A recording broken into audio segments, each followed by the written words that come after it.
What's up, everybody? How's it going? Tasty Snackies here with McB. McB, how's it going? Yeah, real good, real good. That's great, that's great. All right, so we are the Mana Dorks, and this is the first episode of our podcast. And so for this first pilot episode, we're just going to be going over a myriad of subjects. But first, let's introduce ourselves. Mr. McB, why don't you tell everyone about yourself? I guess I'm a longtime Magic player since like 1995. Started out with like Ice Age and 4th edition. Been playing off and on, various and sundry local tournaments in the Pacific Northwest, and went to the Junior Super Series. Did well there. Had a couple of Pro Tour qualifiers I did well at. Been to Worlds a couple of times. Just recreationally, not playing. Just go check it out. Nice. A staple in the Northwest Magic scene around Portland, Oregon for a long time, and currently playing just a lot of EDH and things like that. Commander for new people. People don't say EDH anymore, apparently. Yeah, for real, what's up with that? Ever since Wizards decided to release their yearly Commander product, it's like almost as if EDH is just an afterthought. It's only Commander. It's taboo. Right? Kids these days, they don't understand. They don't understand their movie references. They don't understand why out of the group of 5, there must be one who stands tall above the rest. Just a very long time Magic player, long time dork, audiophile. I do.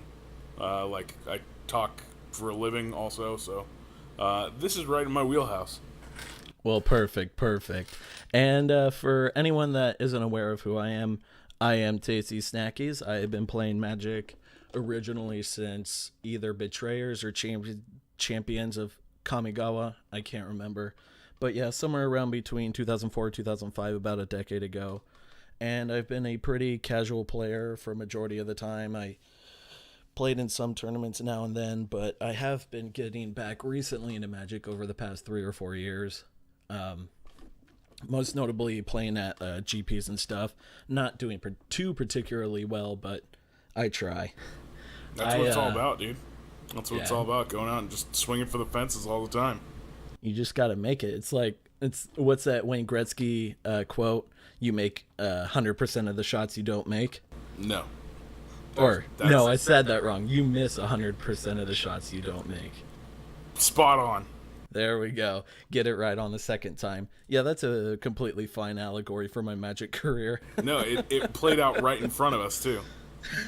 It played out right in front of us. If it would have been just silence right there, nobody got time for that. That would have related to my 1-4 performance at the most recent GP. But besides that, I do play EDH casually because, well, you can't play it competitively or else I would be.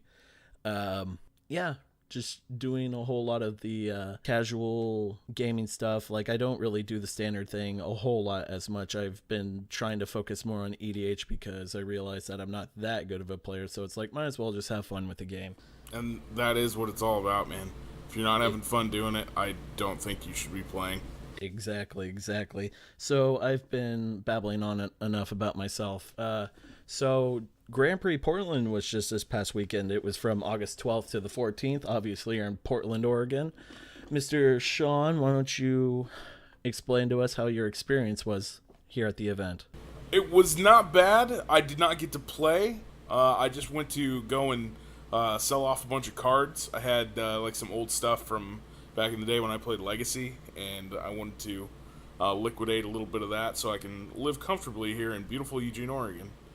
And it went pretty well, man, going around and realizing that the cards I had were worth more than I thought that they were. It was a nice surprise. That seems to be a thought that echoes with pretty much every older Magic player when they get out for a little bit, is how much their cards surge up in price. Mostly because of stuff like Modern and news of the reserve list prices going through the roof. Yeah, it makes total sense. For me, it was a couple of beta playables, like Swords to Plowshares and Lightning Bolts and things like that. Stuff that's kind of fancy and is playable in 93, 94 league. was some of the stuff that I liquidated, and I was amazed at how much it went for. Like, I've been out. How much You get were out you of the able? game for a little while, and stuff starts to go up quite a bit. It's crazy. How much were you able to get like the bolt for? I think the bolts went for like I sold them off to a dealer at 200 for the playset of them. Woo, that's And nice. the swords to plowshares that I had were like 145 a piece about. Wow. And I went around and priced them out to a bunch of different people because there was Channel Fireball there, some local folks like Time Vault and Brainstorm Games, and a bunch of other people from Pacific Northwest area, MTG Deals, and I ended up going with Brainstorm Games just because their employees were so boisterous and inviting, I guess one could say. Channel Fireball too. I mean, Channel Fireball had good prices on, and a couple of cards that I wanted. Even though I was there to just get cash, of course you always get sucked back into the game. You're like, oh, that's a nice shiny thing that I want in my Thassa Commander deck or in my random other EDH deck. I should get that and some cash. Yes, perfect. Right? I got some insane stuff from the Channel Fireball booth. On their side, they had foreign binders where a lot of the stuff was foreign, and they also had damaged and signed stuff. And I managed to pick up a lot for my Crewfix EDH deck, all for dirt cheap, because a lot of the cards, besides being damaged from signatures on them, they also had like nicks and like water damage and stuff. So I was able to pick up a Italian Vorinclex, which, like, if it was an English regular one, would go for like $25, but I picked it up there for like 13. It was insane.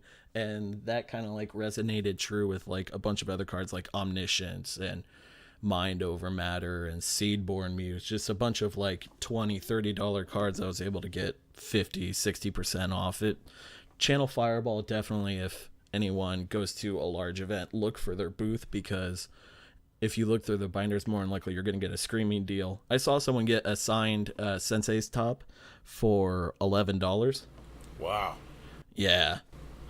Wow, that's good. Definitely jealous of that guy. At least for today's, time and price, that's pretty damn good. Right. I mean, like, even after the reprint, getting an original art signed is still, like, I would love to show that off to all of my friends in an EDH game. That would be fantastic. I kind of wish I didn't pick it up, or I wish that I had picked it up instead, but oh well, it happens. See, you missed out on the deal of a lifetime, Mr. Tasty Snackies. I did. Oh well. You could have had it. You could have had it so much better, but you did not jump at the chance to get that $11 signed foreign top. One could say that I could have had my cake and ate it as well. Oh my god. All right, so let's go ahead and move on to our. Well, actually, I didn't even talk about my Grand Prix experience. Tell us about you scrubbing out, Nick. My Grand Prix experience was terrible. Sorry. Tell us about you scrubbing out, Mr. Tasty Snackies. Oh, it's totally fine. Yeah, I went terribly.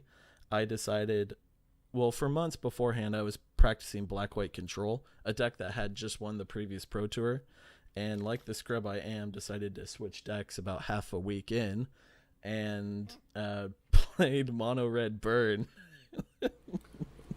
The exact opposite of the Black-White Control deck. Like, I could not have gone any further away unless I was playing like mono blue counter spells. How'd that work out for you, dude? So my first round was a win, which was fantastic, and then 4 losses in a row, and after that 4th loss, I could not qualify for day 2, so that pretty much put that dream to an end. Oh, Mr. Tasty's cakey, snacky. Cakey snackies. I like that, cakey snackies. There's nothing sweet about that story. No at all. Not at all. But yeah, if anything, it has taught me to not change my decisions on a whim like that just because I think it's some sweet deck.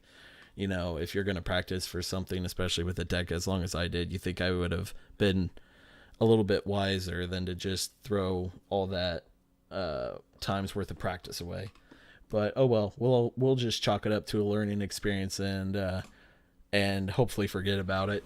Dude, many a pro will tell you, as neat as it is to play a new hot deck, sometimes the experience that you have, the knowledge of the interactions with a certain deck are everything. They can make up for a lot of shortcomings. Knowing how your deck plays out against a lot of different matchups, and knowing your deck and having just the sense memory of going through it a lot of times and using the cards as they interact with others, it's very valuable information. Mm-hmm. At least if I would have went 1-4 playing the deck that I would have practiced with, I would have felt a lot better, because at least it wasn't like, oh, at least I didn't take a gamble. Right. But yeah, we'll just chalk it up to a learning experience, which is a really bad excuse of saying, let's just forget that this ever happened. Learning is for losers, Nick. Right? Only the stubborn win.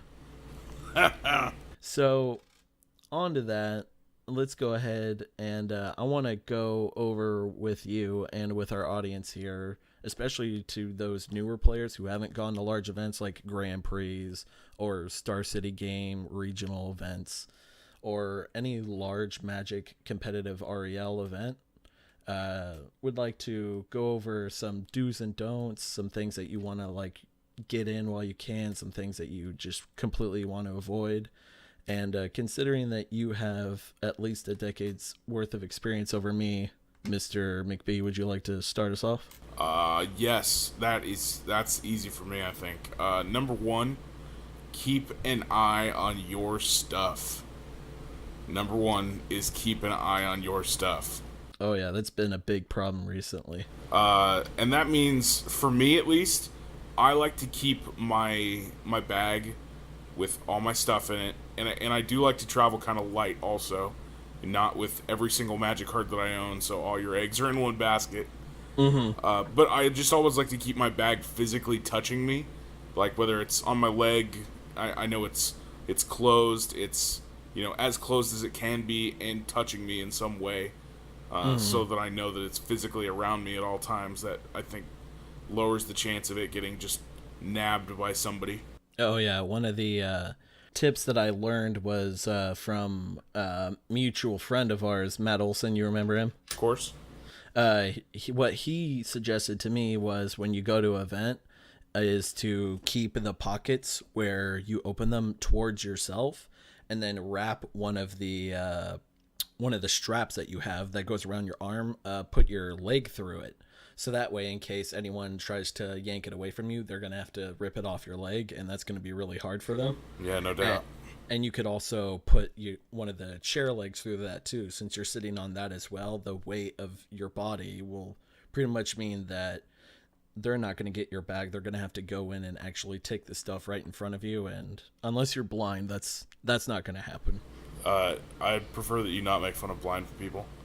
Hey, I'm not making fun of blind people, but to be fair, if the opponent saw that someone was stealing from the blind person, I think that guy would be just as bad for not calling the thief out. Yeah, I agree. Watch out for your fellow Magic player out there on the floor, and that's another one also. Do watch out for people who look like they are casing others, or like they are trying to victimize other people. Not that you need to be some crazy social justice warrior out there crusading against the every single wrong or imagined oppression in front of them, but the people who are there to at the Grand Prix or large event are there to enjoy their time also.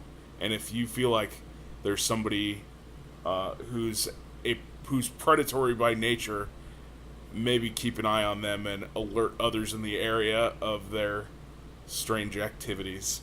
Right. Like, in case, like, someone's looking at other people's bags in a shifty way, or if they're going up to a vendor and got their hands over some cards and sliding it around the table, you know, it's a good idea to speak up to at least somebody about it and make everyone else aware that trying to steal. yeah, there's this person that's trying to steal, or like there's this guy that's really aggressive when he's playing games. So, maybe bring it up to a judge so that way they can watch the player. Or if you think somebody's cheating, you definitely want to make sure the judges are aware of that, because not only does that hurt you, it hurts every other opponent that person's going to play. Yeah, that's no bueno, man. That's no bueno. Yeah, if you definitely think that someone's like cheating, or this is another thing that makes people really feel uncomfortable when they try and bring it up to others. But at big, large competitive events, slow play is definitely an issue. And by slow play, I'm not meaning people that are like taking time to consider all their options, especially if it's a really complex game. I'm talking about the people who play like mono white stacks or burn, or like a really simple, easy to pilot deck, and are intentionally taking more than like 2 minutes on a turn. I personally think that 2 minutes on a turn for like something that isn't too incredibly complex is way too much time. And if you're at a large event, some people will intentionally try to run out the clock against you, whether it's like to draw, or if they have one win and they decide to play slow for games 2 or 3, and then they win because they're 1-0 above you. That's also a really big feel bad, and that also hurts the game, because who knows if that person's going to try that against every other opponent they play. Yeah, I guess the only answer in that case is just, if you think it's going on, don't be afraid to call a judge. It's not like you're going to get in trouble. Right. That person might give you an awkward look, and who knows. Well, I mean, you can call a judge over and be like, hey, I have a question. Can I ask you over here? Or I have, this or that, or that I need to ask you. This is very true. That's also something else that people should be aware that you can do with judges, is that you don't have to ask the question in front of the other person. Yeah, like, or you can ask them very quietly. Yeah, you don't have, like, you can't obviously ask them for advice on like how to play your cards or how you should play out your turn, but if you have a concern with like abilities entering the stack and like something happening before something else happens, and if you need to react to a certain spell, when's the correct time to cast it, these things are totally okay to ask a judge, because if you don't and then you make the misplay, you're either going to have the judge called on you anyways, or you'll be in a losing position, which neither is a good thing. So you definitely always want to ask a judge if you're ever curious about a situation. Yeah, they're definitely there to help, not there just to get you in trouble. And right. Unless they have ponytails, and then their goal is just to get you in trouble. Is that a thing? Dude, judges and ponytails. Look at the facts, Nick. Is there a fact sheet? Is there a website that I can go to? magicjudgeswithponytails.org. Yeah, you cited it right there. That's it. Magic judges be having ponytails. That is a thing. They have blurry pictures, so you can't really see the faces, so you can't really tell who's the meanest judge out there. Oh, I mean, ponytails and bad skin. That's the hallmark. All right. So, is there any other piece of advice that you'd like to have for our listeners before?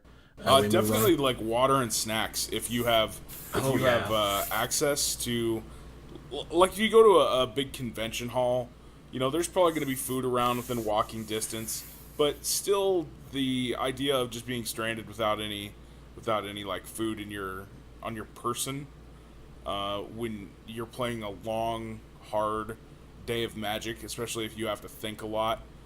Oh yeah, it gets tiring so fast. Pack a Cliff Bar and some water. And bring some sort of container with you so you can fill it up there. And stay hydrated, because if you do not, your brain will stop functioning and you will make mistakes. I have done it before, or you end up with just a bad stress headache. Lord knows that Magic players often are not really trying to take care of themselves and their body chemistry and all that sort of stuff. So. Well, I guess it's also hard to notice when you're getting like really bad headaches. Like sometimes you'll be like, man, I have a really bad headache, but you won't notice, because the reason why is because, you're mentally like trying yourself for hours at a time, and, you're only taking little breaks for going to the bathroom or in between rounds, when you really should be taking the opportunity to like actually rest up, eat, drink some water, Clear your head a little bit. go outside, breathe some fresh air, stop sitting in the game store and staring at the wall or in the convention center waiting for the next round to appear, like Hey, dude, getting away from the nerd fog is a thing in and of itself. Oh yeah, that when the phenomena of nerd fog is amplified so much by large events because you'll be outside. So you go into a convention center, and usually convention center doesn't just have one major hall where the whole thing's happening. There's like 6 or 7 different halls inside this gigantic building. So you'll be walking through the building, and then you find the magic section, and you get there, and as soon as you walk through the front doors of that section, that nerd fog, man, it just hits you like a train. Just that smell, that aroma, just like the humidity. It's just, It's unmistakable. And you can't even really smell it before you go in. Like, you have to be like 10 feet in front of the door to actually have it like hit you. It stays contained. Yeah, I think it's worse at local game shops, because a big event hall of any kind, you're at least going to have the option of higher ceilings. But in a game store, you're at the mercy of standard height ceilings and, people packed in shoulder to shoulder in some cases, or, who knows, like pre-release night, nerd fog is a real thing. Oh, yeah. And, like, especially if it's, like, during the summertime, and if your shop's AC unit isn't that spectacular, it can get real gross real fast. Wow, that's like nerd fog magical Christmas land right there. Ugh, that's where you crack the nerd fog and you add 3 of mana of any color to your mana pool, but you take 6 life for each mana, or something like that. It's always just green and black mana. Nerd fog adds to your mana pool. Right. So that's probably like the last thing I want to bring up for the big events is not only do you want to come prepared, like especially food wise, so that way you're not spending $10 on a gyro or a hot dog at the event, is come clean. Like, please wash yourself, clean yourself, because not only are you performing a service for yourself, but you're performing a service for everyone else around you. Especially if you're going to go meet like your favorite artists and have your card signed. I'm pretty sure they don't want to remember you as that big stinky guy, or that small stinky guy, or that whoever stinky guy you may be. So I think it's a good idea to go there. Stack of cards, and they're just stuck together from the grease on your hands. Ugh. You got like pizza cheese coming out of your mouth from last night's Domino's binge. Man, we are just railing on Magic players super hard right here. Hey, you know what? I'm only doing it because I'm guilty of it. I'm so guilty of everything. Yeah, you showed up to the Magic shop with pizza cheese in your beard. Have I? Have you? That's what I'm asking. Well, I've only been able to keep this beard grown for about a year, so I would like to imagine that a year ago's me was at least hygienic enough to not leave pizza cheese in the beard. We call him Old Pizza Beard. All right, so let's go ahead and move on to our next subject.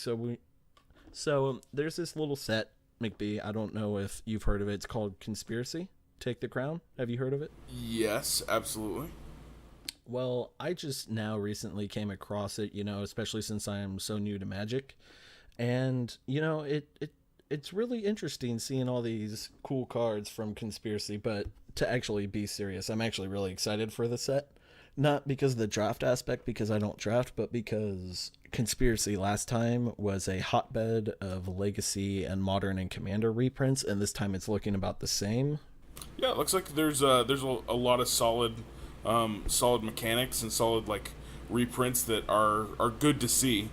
I mean, things like, the things that we are about to talk about on here. There's one in particular that I'm happy to see come back, and another one in particular that I'm excited to see is brand new. All right, so let's go ahead and go over one of the lands that's going to be reprinted here in Conspiracy. We're going to go over Exotic Orchard.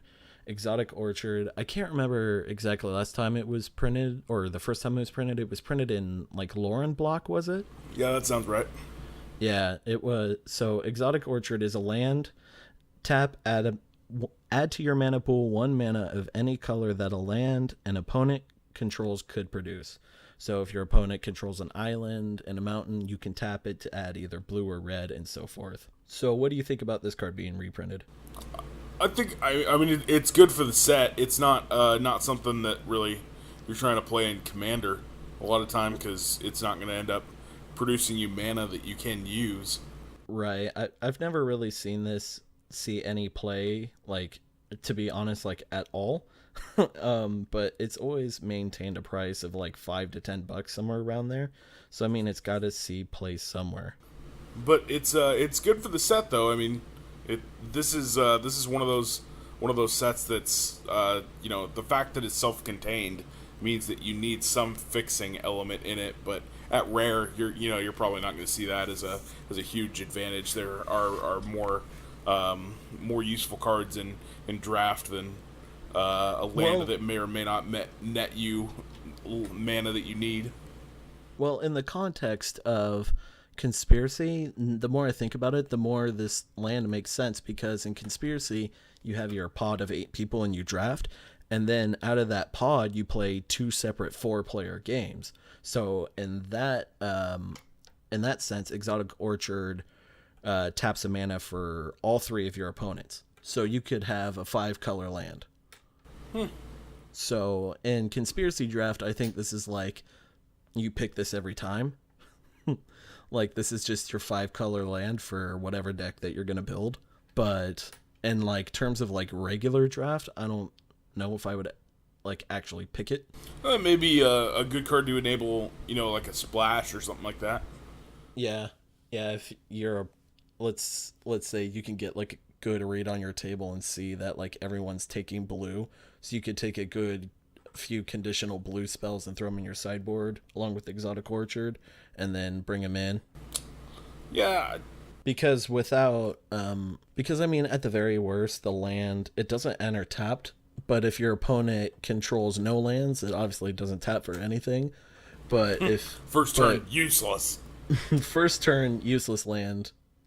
But your opponent, if you're playing a red deck and they're playing a black deck, you might as well be playing like a colorless land instead. But in draft, I could see it work. I could see like the reasons behind wanting to put it in your main deck. So let's talk about the next card here, and I think it's the most controversial, not because of the card itself, but because of both the art and its rarity, and that is Inquisition of Kozilek. For those who don't know what the card does, Inquisition of Kozilek is a single black mana for a sorcery. Target player reveals his or her hand. You choose a non-land card from it with converted mana cost 3 or less. That player discards that card. Okay, everyone knows that this card's amazing. It's no surprise. But the issue with this is the art is like... Are you looking at the card by chance? I am right now. Yeah, it's like some sort of head crab guy is headbutting like some core and there's blood everywhere. I think the art looks great. I think it looks fantastic, but apparently everyone else hates it. What do you think? I think it's fine. I mean, the original art on Inquisition of Kozilek was nothing to write home about. It looked like some monster from Blade 2.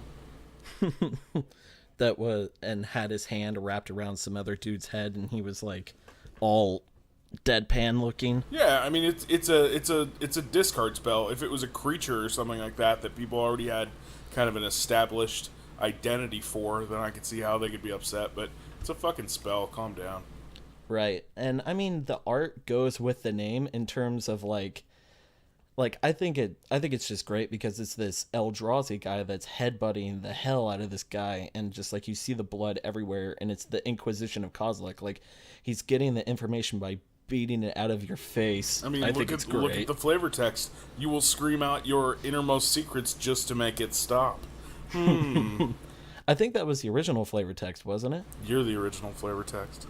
Oh, so let's go ahead and talk about that next subject about the card, and that the fact that it's been upgraded to a rare, which pretty much guarantees that this is at least always going to be a $5 card.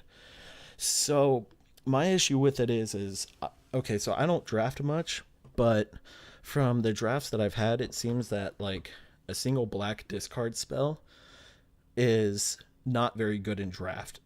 Like, it just, especially when it's so narrow, it only discards something with CMC 3 or less. It seems like in a conspiracy draft or any kind of draft, if you want to discard a spell, you want to take your opponent's big threat that's going to kill you, not some little dorky thing that you can take out with a combat trick. Am I wrong? Yeah, you're talking about it. There's a very narrow deck that I think something like this would go into if you're, if you're like red, black, aggro, super rush. Maybe this is something that you want in your 40. But even then, I don't know, man. I think you're more focused on creatures, removal, things of that nature. Yeah, and this just kind of gets. I just get this weird message from Wizards of the Coast where not only are they telling us that cards like this should be printed at the rare level, which I don't think they even should be, but well, it's been printed so many times at Uncommon, or at least a couple of times at Uncommon in the event deck and the event deck with like Lingering Souls, the Black-White Tokens deck, and then Rise of the Eldrazi, its original printing. Yeah, so it's got 2 printings under its belt already at Uncommon. And it obviously did fine there. I didn't hear any news about that card breaking the format of Rise of the Eldrazi, and that format was full of, 8 drops? No, but it was played. It was certainly played in that era. Oh, yeah, like I'm sure people used it. Like if Duress or Despise is in a set, people are going to want to use that. Thoughtseize was in Theros, and obviously people are going to want to use that. But IOK is such a, it has a narrow corridor of what it can and can't do that it pretty much only makes it good for Eternal formats, and that's about it. It doesn't see play in EDH. It barely saw any play in Standard. It only sees play in Modern and Legacy. It barely sees any play in Draft because people would just rather play kill spells. So the fact that this is rare is Wizards saying not only is this a rare type ability, but that they're also catering to collectors who have $20 versions of their Rise of the Eldrazi cards, and they don't want to reprint this as an uncommon and then have it go down to $1. I will admit, one of the strong points of it is that it doesn't have kind of like that flimsy, I don't know, reprint art to it right now. Like, as I see it on the screen, it looks like it's well designed, and it's gonna come out, and hopefully the printing on all of this stuff will be on par with a regular set and not a dual deck or something like that where printing on it just looks kind of subpar. Yeah, the ink's a bit darker. Sometimes the cards stuck together on dual decks and clash packs, and that was such a big issue that's something Wizards isn't really doing anymore. I know they got rid of the clash packs. I think they might be getting rid of the dual decks, but those might be rumors. But yeah, the quality from their secondary products that aren't normal releases have had a terrible track record. If you open any from the vault set, if you go to your shop and you want to buy a from the vault set, there's a good 95% chance that all your cards will be curled. Good God. That's terrible. And that happens consistently a lot with Wizards secondary products. Ask anybody about Modern Masters 2015 and they'll tell you about all their scratched up foils that they would get from the pack. That's sad. So, anyways, away from that sad news, let's go over this next reprint. We have Phyrexian Arena. Phyrexian Arena is 1 black for an enchantment. At the beginning of your upkeep, you draw a card and you lose 1 life. So tell me, McBee, is this a good card? Yeah, hell yeah, it's a good card. Why is it a good card? It has the 3 magic words on it, Nick. Draw a card. Yep. It has the 3 magic words on it, Mr. Tasty. I thought the 3 magic words is lose 1 life. Negative. Draw a card. Gotcha. And this art is sweet. So it's Koth of the Hammer from Scars of Mirrodin. I think his the nation of his people or whatever, they're called the not the core.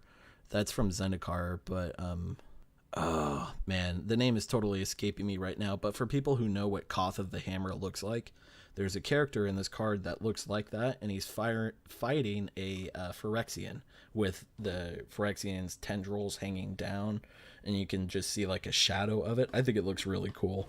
He's like, allow me to play you the song of my people. Oh, Volshock. They're called the Volshock. Word. Word. Yeah. Yeah, this is sweet. It's gonna. I think the card was like $8 before this, and it's probably gonna be like a $2 to $3 rare, which is perfect. Goes in it's every a good black include EDH for a lot of different decks. For at least like your casual commander style decks. It's a card that people should have access to because it's good and makes your game go faster. Revs up your card drawing. That's a good thing. Oh yeah, I've always felt that card is like an auto include in almost every black deck. It feels like a staple of the format to me. The same goes for me and Desertion. Desertion. I really enjoy casting Desertion a lot. So you want to explain what Desertion does for everyone? This is also a reprint from Conspiracy. Yeah, this is blue and 3 for an instant. Counter target spell. If it's an artifact or a creature that's countered in this way, you put that card onto the battlefield under your control instead of in your owner's graveyard. So they're investing the mana, you're jacking their spell and playing it right then and there. Which is, I love it. I love it so much. It's kind of a blowout when you cast it. It's a little bit like mana draining someone's spell. But you just feel so bad if you've been setting up like this creature for a certain amount of turns. You're getting your mana and then you tutor up for it. And you cast it, and then your opponent casts Desertion and they get it instead of you. That's the worst thing. Yeah. But it's also the best thing for you ever. It feels so dirty too when you take their general with it, and oh my god, it's so savage, man. But sometimes you have to. Sometimes your opponent plays that EDH deck that like requires their general to work, and it's just like beating you over the head, and that's the only way you can stop it. So I say go for it. Steal their Narset. Have a better day.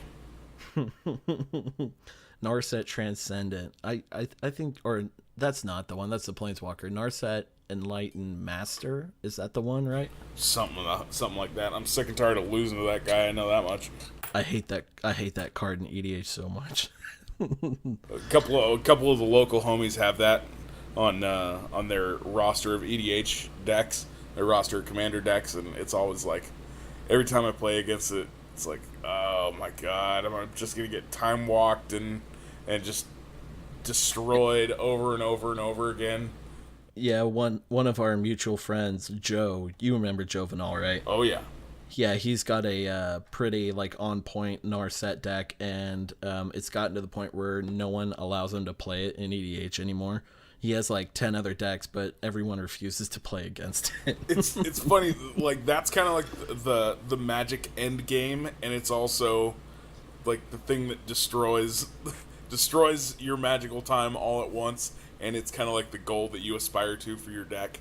Like I want it to be really good, but then once it gets really good, you're like, oh, it's too good. Nobody wants to play anymore.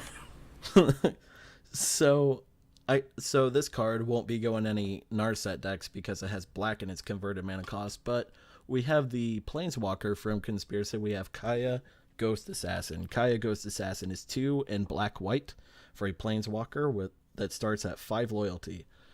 Its first ability is 0. Exile Kaya Ghost Assassin or up to 1 target creature. Return that card to the battlefield under its owner's control at the beginning of your next upkeep. You lose 2 life. Okay, so essentially its 0 ability blinks either itself or another creature, or up to. So you can exile both itself and another creature.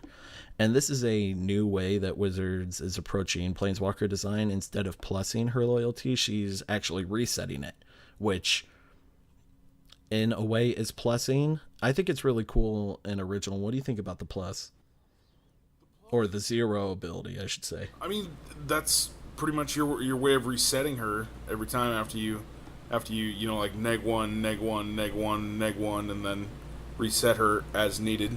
Or if nothing else, you can just leave her there and have her be kind of a presence on your board that they will probably have to deal with. Yeah, they're gonna have to either kill her or they're gonna get like card advantaged out. Like this thing seems like a card advantage machine. Let's go over the next 2 abilities. Its -1 is each opponent loses 2 life and you gain 2 life. and its -2 is each opponent discards a card and you draw a card. That is the interesting one to me because that can deplete your opponent's resources pretty quick. Oh yeah, like using this card in tandem with a card that enters a creature that enters the battlefield. Like if you can get your opponent just consistently discard and then you keep blinking something that like nets you a bunch of life or gains you a bunch of creatures, like you'll be pulling really far ahead at that point, to the point where a lot of people won't be able to catch up. And I think this card is actually being underrated right now. I don't know what it does in like in one-on-one play in draft or something like that. This is a card that's obviously pretty good. I think this is something that's going to win you the game in draft, obviously. But it seems underwhelming in Commander, or that it's like some sort of flavor, like flavor creature. Because essentially it's like the 0 is kind of like a Venser with a drawback, but it's black-white, so you never know. There could be some use for it that I'm not seeing, or it could be there to help trigger some ETB that's just busted with her, or there's lots of options. She looks like she's interesting, and it's probably going to be a while until she finds her niche, if in fact she has one. I just wish she was printed in a standard set, because this card seems ripe for modern play. Like the card I want to play with this in modern is Blade Splicer, which when that enters the battlefield, you get a 3/3 golem, and that Blade Splicer gives all your golems first strike, and it's a 3-mana creature, so it just seems perfectly on curve with this. And it just makes me wish that this card was modern legal, because there's just so much you could do with this card in modern as opposed to Legacy, where the only 4-mana planeswalkers in Legacy are Elspeth, which sees barely any play, and Jace, which is probably the most played planeswalker in Legacy.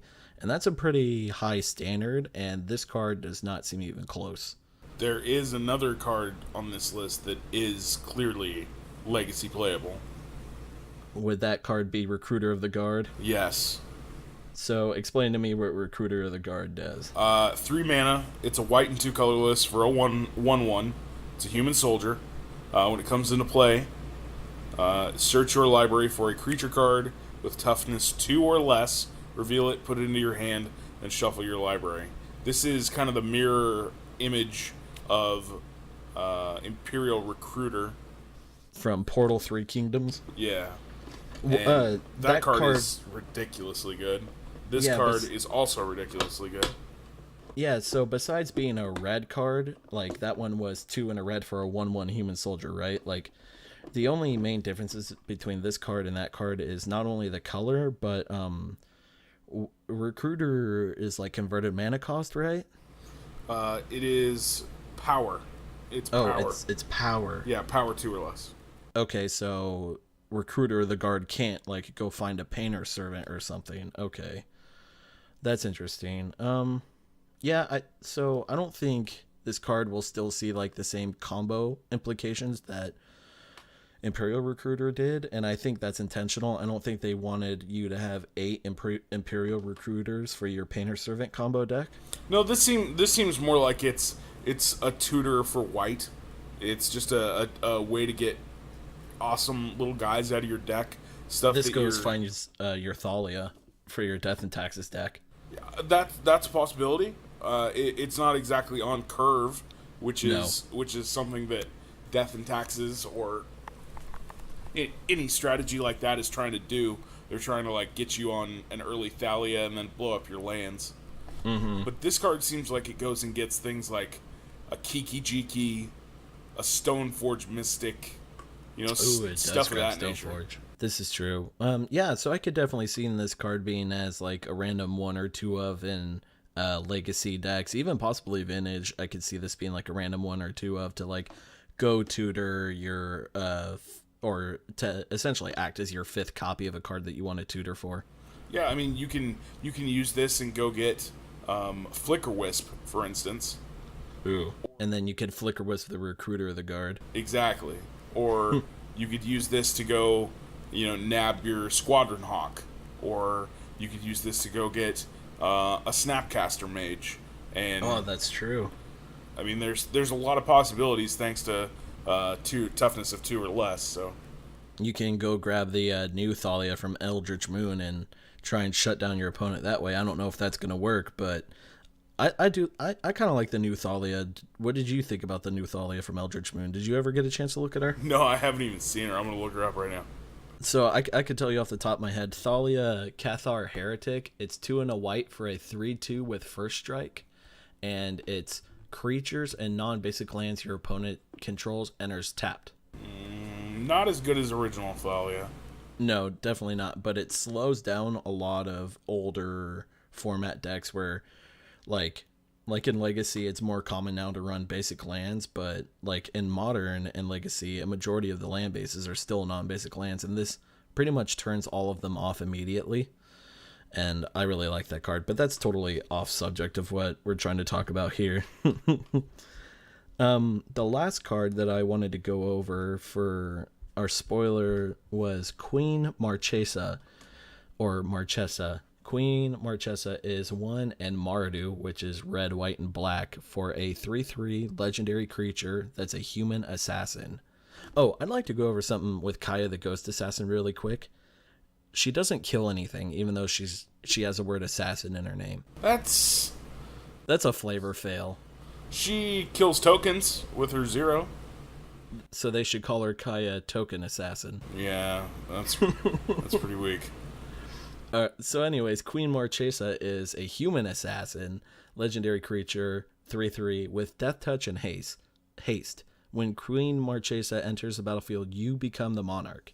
And what the monarch is it kind of acts like an emblem, and you get this card that says at the beginning of your end step, you draw a card. And then it also has whenever a creature an opponent attacks deals combat damage to you, they gain control of that monarch emblem. So what this Queen Marchesa card does is when it enters the battlefield, you get that emblem, you become the monarch. And then its next ability is, at the beginning of your upkeep, if an opponent is the monarch, put a 1/1 black assassin creature token with death touch and haste onto the battlefield.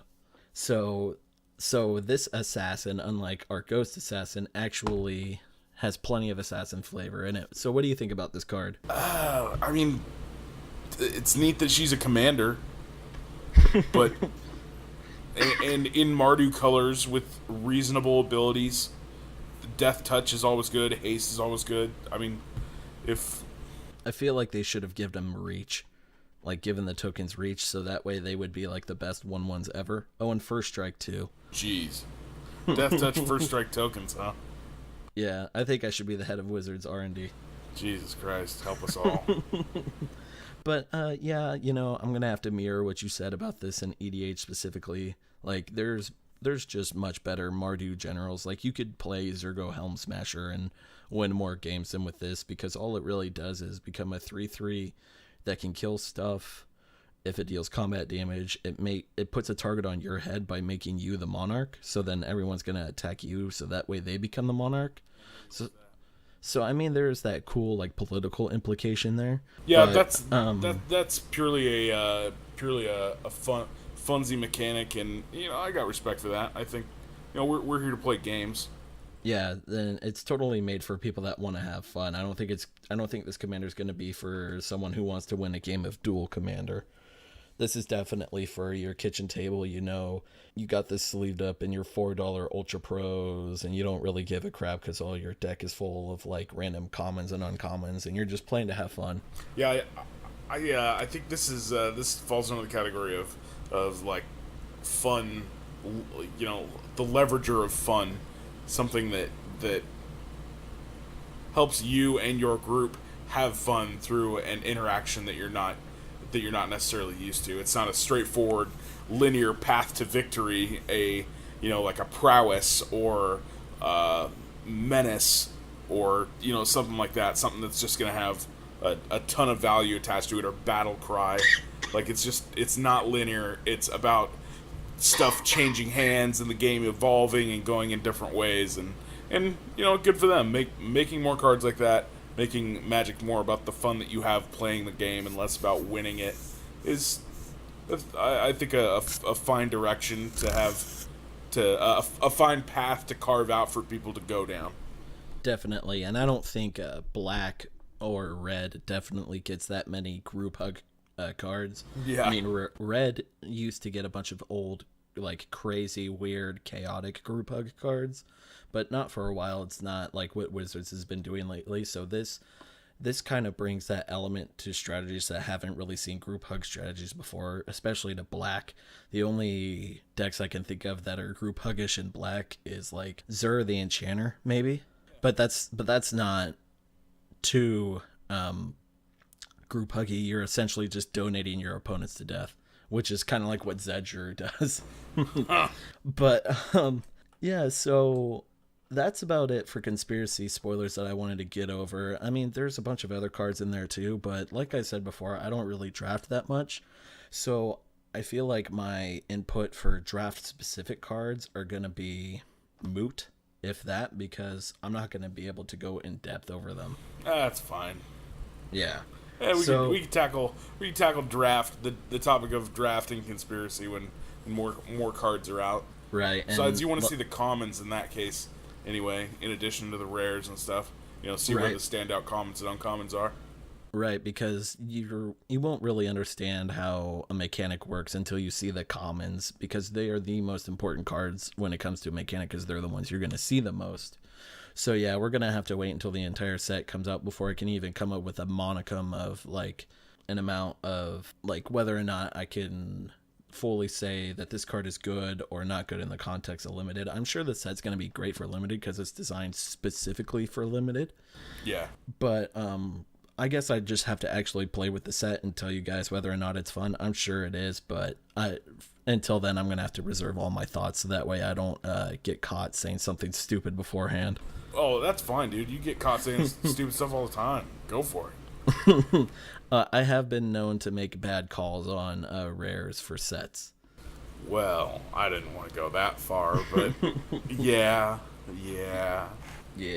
So we're going to turn the corner here and we're going to go to the brew of the episode. And in this subject, each of us is going to either come up with a certain deck that we've taken from the internet or come up with a list ourselves that we think is a really cool idea. And this week, we've both picked something from the internet. And Mr. McBee, would you like to take the lead with your choice? Yeah, that's fine. This week, I chose a Bant Deathblade deck. Now, this is something that is a staple in terms of the Stoneforge Mystic True Name Nemesis interaction.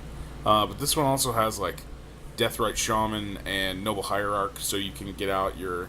This is for Legacy, right? Yeah, this is for Legacy. We're talking, like, full, sets of revised duels or beta duels if this deck was pimped out super hard.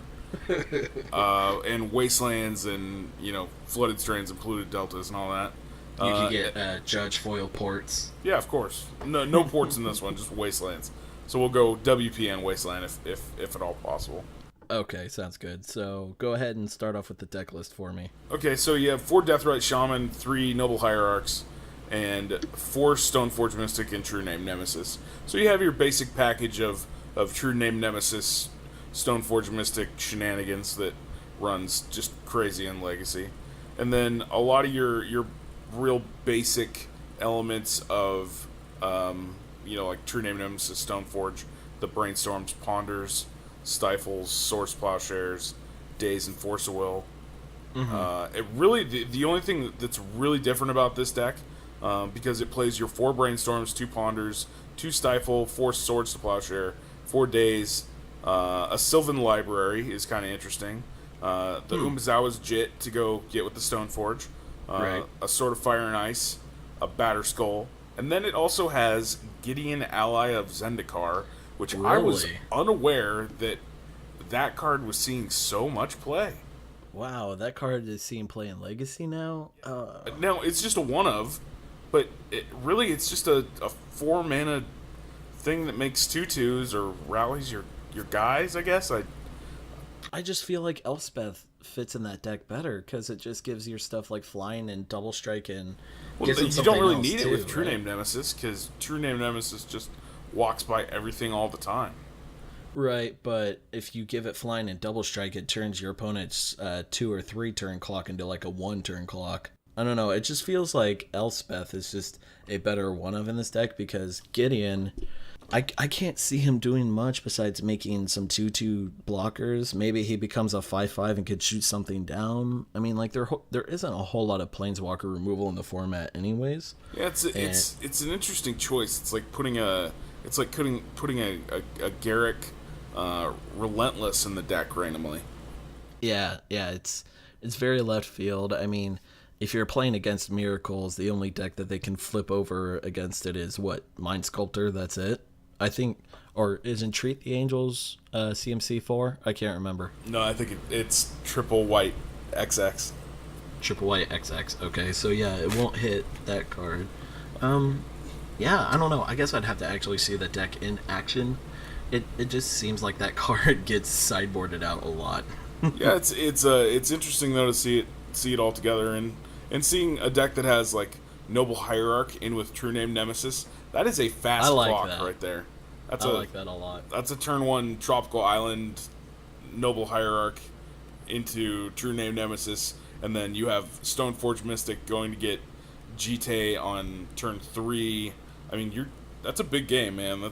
You're doing it faster and better than your opponent in that case. Especially if you can dig further in your deck to go find more Noble Hierarchs to make your True Name Nemesis attack for 6 or 7 without an equipment. It just seems...